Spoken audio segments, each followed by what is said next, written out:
The Medical Research Council has warned that in the next 6 months, the number of people infected with the AIDS virus could reach 100,000. They've asked the government for a further £500,000 towards their research programme.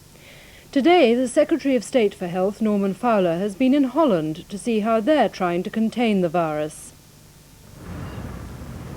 A few December tourists on a pleasure boat pass an ordinary-looking Amsterdam city bus, filling up nicely with heroin addicts.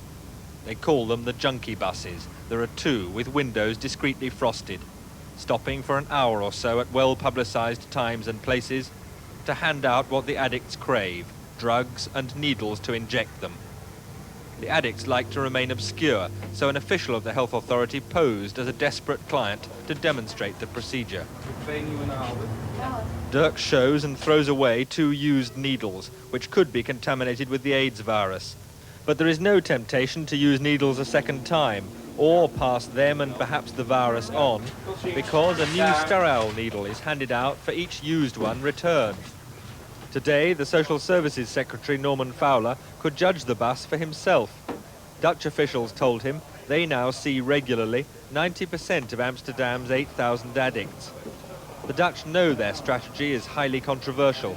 Still, they insist supplying addicts with laboratory drugs plus sterile needles seems to have reduced addiction slightly, at the same time slowing the spread of AIDS.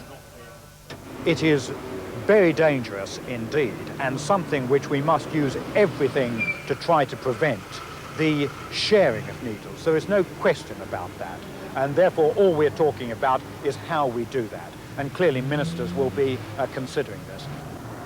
It's late afternoon and the junkie bus is on the move again to keep another appointment with some of those most at risk of spreading AIDS. Now it's for Mr. Fowler and his cabinet colleagues to decide if this example should be followed in Britain. This is James Robbins for the 9 o'clock news in Amsterdam.